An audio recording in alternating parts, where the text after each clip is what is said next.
علامہ طبری نے اسے اپنی تاریخ میں کافی تفصیل سے بیان فرمایا۔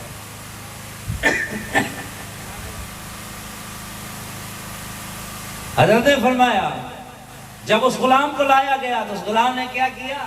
آقا و مولانا حضرت صلی اللہ علیہ وآلہ وسلم کہ قدم مبارک پر اپنا چہرہ رکھا، اور کیسے رکھا؟ یہ جو دایاں گال تھا یہ میرے مصطفیٰ کے قدم پہ اس طرح رکھا، اور وہاں ان کی روح برباد کر دل کی تمنا مصطفیٰ کے قدموں میں گر کر مرنے کی اور رب کے ہاں اپنی جان ان کے حوالے کرنے کی ہو۔ بتاؤ جب ان کی پیروی کرو گے، جو انہوں نے راستہ بتایا، جو انہوں نے محبت کی، جو انہوں نے اپنے آپ کو قربان کیا اس مصطفیٰ کے دین پر، اس کے راہ پر، اس کے احوال پر، سمجھاؤ کہ جب ان کی پیروی کرو گے تو یہ دنیا کیا ہے؟ اسے تو رب نے لعنت کیا ہوا ہے۔ ارے اس دنیا کی نعمتیں تمہاری محتاج ہوں گی، آخرت کی نعمتیں تمہاری زینت ہوں گی۔ آپ کو مبارک ہو، اللہ نے آپ کو توفیق عطا فرمائی۔ یہ چرچا عام کرو۔ آج جو تم نے شیطان کے ساتھ جنگ کی ہے اس معاشرے اور ماحول میں، الحمدللہ رائب صاحب حافظ صاحب کے والد صاحب نے بڑی محنت کی، سارے رشتہ داروں نے بہت کوشش کی، لیکن اتفاق ایسا تھا، بندے کا ارادہ کیا اور اللہ کی مرضی کیا، یہ امتحان تھا، ورنہ یہ بھی بڑا ہی عجیب ہوتا۔ یہ معاشرے میں اصلاح کی ضرورت ہے۔ تبلیغ، قرآن، حدیث، روزہ، نوافل، زکوٰۃ، احسان، صدقہ، سب اعمال اپنی جگہ پر، لیکن ان سب کا ضائع ہونا کس حال میں میرے مصطفیٰ نے بتایا تھا۔ فرمایا جب تم وہ دیکھو جو رب کو پسند نہیں ہے، اپنی زبان سے کہہ کر اسے روکو، اپنے ہاتھ سے اسے روکو۔ ہاتھ سے نہیں روک سکتے، زبان سے روکو۔ زبان سے نہیں روک سکتے تو اپنی نظروں سے محسوس کرواؤ کہ تم اسے غلط سمجھتے ہو۔ اگر یہ بھی نہیں کر سکتے تو سب سے کمزور ایمان یہ ہے کہ بے شک وہ ہوتا رہے، ہاتھ سے نہیں کر سکتے، زبان سے نہیں روک سکتے، نظروں سے محسوس نہیں کروا سکتے، تو کم از کم دل میں اسے برا جانو، تاکہ رب کے ہاں تم کمزور ایمان والے ہی صحیح لیکن ایمان والے سمجھے جاؤ۔ آج جتنی رسومات ہیں وہ سب وہ ہیں جو میرے مصطفیٰ اور ان کے بتائے ہوئے راستے کے خلاف ہیں۔ جو راہ اس کے خلاف ہو، سمجھ لو کہ عزتیں وَلِلَّهِ الْعِزَّةُ جَمِيعًا، جتنی عزتیں میں رب کے لیے ہیں، جب وہ عزتیں میرے رب کے لیے ہیں تو میرا رب میرے مصطفیٰ کے لیے ہے۔ جس کا عمل میرے مصطفیٰ کے لیے ہے، رب کی نعمتیں اور عزتیں اس بندے کے لیے ہیں جو میرے مصطفیٰ کا تابعدار ہے۔ یہ احوال دنیا، اپنا احوال، اپنا اعمال، اس کو کیسے ظاہر کرنا ہے؟ صدق کے ساتھ، امامہ رکھ لیا، داڑھی بنا لی، لباس پہن لیا، چادر موڑے پہ رکھ لی، زبان سے گالی نہیں جا رہی، یہ تمہارا حسن خلق نہیں ہے۔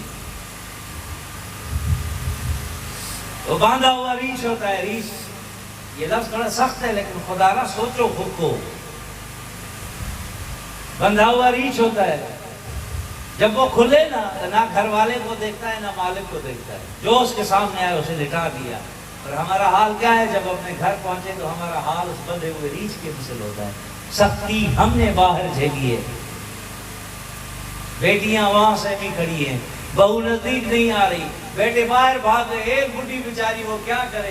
وہ اس کا سہتی رہے گی، اس کے الفاظ کی مار سہتی رہے گی، اس کے ہاتھوں کی مار سہتی رہے گی، یہاں تک کر لے۔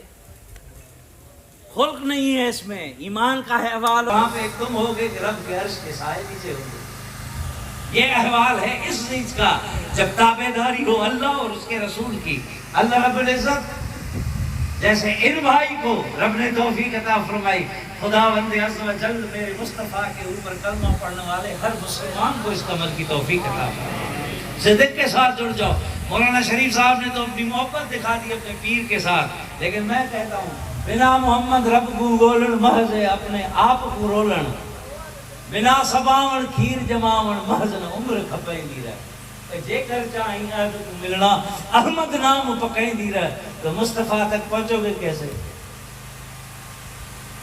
ابھی جاؤ روزہ رسول پہ سلام پڑھو، یہاں سے اٹھو تو ساری جماعت چلو، اس دروازے سے نکلو یا اس سے نکلو، چل کے روزہ رسول پہ سلام پڑھتے ہیں۔ کوئی ہے پڑھنے والا ایسا جو دروازے سے نکلے اور جا کے سلام پڑھے؟ جہاز کا ٹکٹ لو، ویزا بنواؤ، پاسپورٹ جمع کروائے، ٹکٹ ملے، اجازت ملے، وہاں اترو ایئرپورٹ پہ، وہاں سے کوئی سواری کا بندوبست کرو، پھر وہاں تک پہنچو، تب جا کر مصطفیٰ کی جالیوں کا دیدار نصیب ہوگا۔ ارے بنا محمد رب کو اولڑ، محض ہے اپنے آپ کو رولڑ، جیے جس طرح مصطفیٰ کے بغیر رب کا ملنا ناممکن ہے، ویسے مرشد کامل بغیر مصطفیٰ کا ملنا۔ مصطفیٰ کا در اگر چاہیے، پہلے سب سے اس چوکٹ کو پکڑو، جس نے رب رب کرنا مصطفیٰ کے حضور سے سیکھا ہو،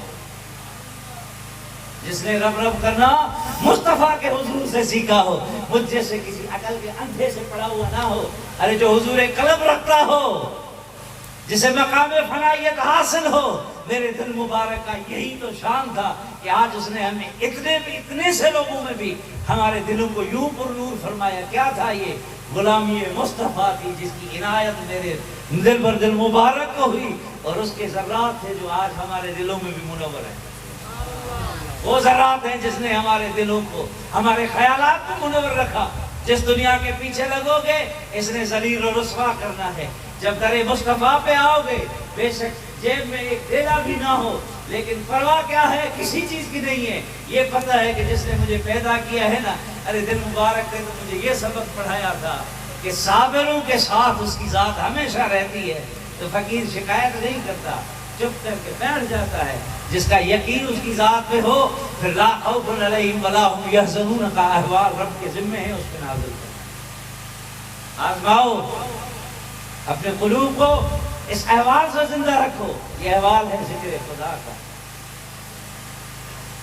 ہمارے زندگی کے شاعر نے تقریباً سب سمجھتے ہو، باہر بولی ہنججی اندر وہاری کام، باہر بڑے نایاب پنچھی ہے، تمہاری جو زبان ہے، وہ جو احوال ہے اپنا، جو ساز اور سر ہے اپنا، وہ تو اس کے نایاب اور قیمتی پنچھی کا ظاہر کر رہا ہے، لیکن اندر تیرے کوا بیٹھا ہوا ہے، کالا کوا۔ فرمایا جب یہ ہے تو اب بتاؤ کہ تم تک کیسے نور خدا پہنچے، کیسے نور مصطفیٰ پہنچے، کیونکہ اس کالے کوے کے ہوتے ہوئے تمہیں فرما برداری اور عمل صالح کی توفیق ہوگی نہیں، ضائع ہو جاؤ گے۔ جب موت آئے گی تو رد کیے ہوئے میں شامل کیے جاؤ گے۔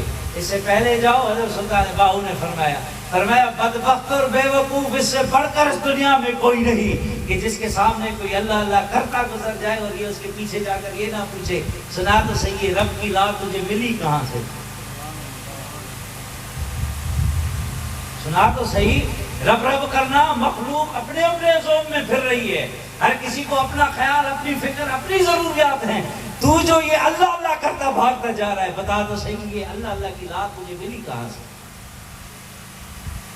کہاں سے ملنی ہے؟ مرشد کامل کے ڈال ذکر خدا یوں روح کو دید عطا فرماتا ہے کہ بے شک آپ کے لیے 100 خیالات ہوں، لیکن جب چھوٹی عمر ہو، عقل نا فہمی والی ہو، نا سمجھ ہو، اس کے باوجود جو فیصلہ ہو وہ ہو۔ وَمَن يُطِعِ اللَّهَ وَالرَّسُولَ فَأُولَٰئِكَ مَعَ الَّذِينَ أَنْعَمَ اللَّهُ عَلَيْهِم مِّنَ النَّبِيِّينَ۔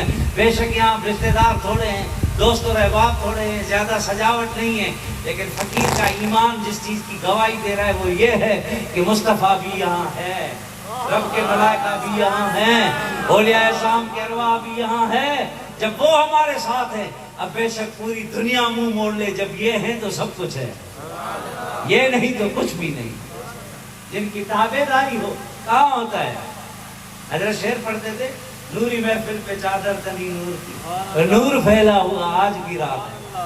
تو وہاں پہ جو مصرع تھا، مانگ لو چشم تر مانگ لو، درد دل اور حسن نظر مانگ لو، کملی والے کی نگری سے خود مانگ لو، مانگنے کا مزہ آج کی رات ہے، جو کل تھی وہ رات نہیں، بتاؤ جو کل آئے گی وہ رات نہیں ہوگی، صرف آج کی رات ہے۔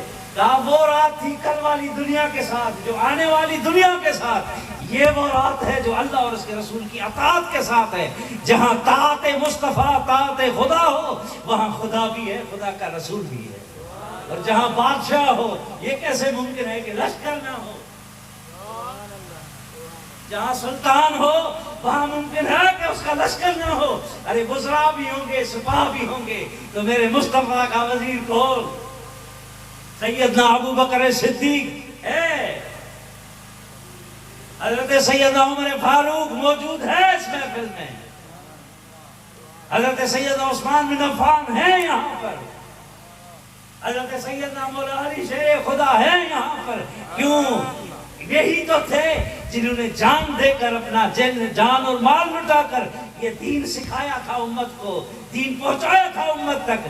آج اگر امت اس کی پیروی کر رہی ہے تو ان کو شوبہ دیتا ہے کہ وہ ہمیں یوں بسارے راہ چھوڑ دیں گے۔ قافلہ تب سنورتا ہے جب قافلے کا سالار ہو۔ اس قافلے کا سالار تابعداروں اور محبت فرما برداروں کا سالار مصطفیٰ کریم ہے۔ مصطفیٰ کریم وہ سلطان ہے کہ اس نے سلطان معظم سے اپنی سلطانی کی سند حاصل کی، اور جو میرا سلطان محمد مصطفیٰ ہے، ارے اس کے غلاموں میں جو وزراء میں باوقار ہیں وہ یہ ہیں، اب جو ان کے ساتھ غلامی میں وہ سارے شامل ہیں، الی آخر میرے دل مبارک۔ تابعداری ہمارا ذمہ، تابعداری ہمارے ہاتھ میں ہے، اور اس کے بدلے میں عطا اور نعمتوں کے دروازے کھولنا اس رب کے ہاتھ میں ہے۔ تابعدار تم بنو، نعمتوں کے در تم پہ وہ کشا فرمائے گا۔ اللہ رب العزت ان بچوں کو بابرکت اور صالح اولاد عطا فرمائے۔